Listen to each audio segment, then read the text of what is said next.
Salutare!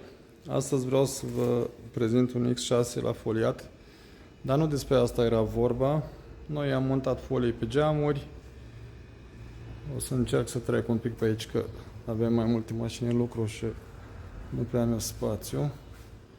Nu despre mașină era vorba, vreau să precizez un alt lucru.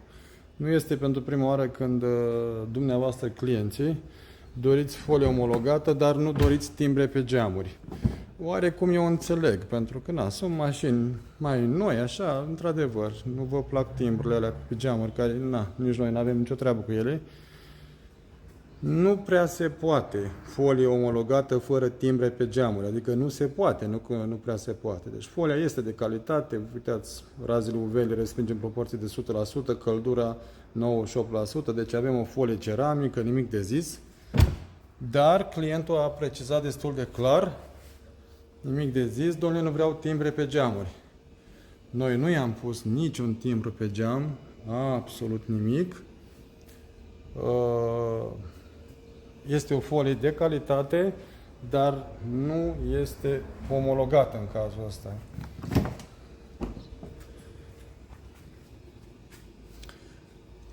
Că am mai avut o speță cu 2 săptămâni.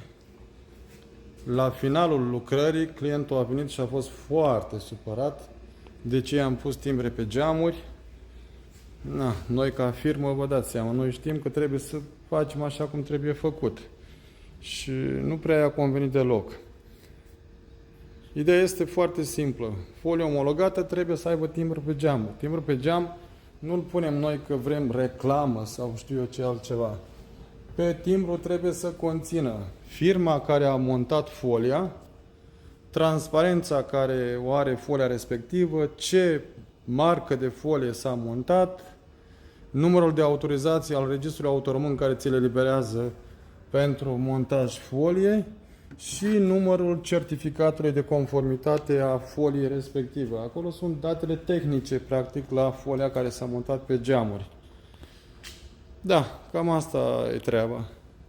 Folie omologată, din păcate, trebuie să fie timbrele alea pe geamuri care unora nu le place.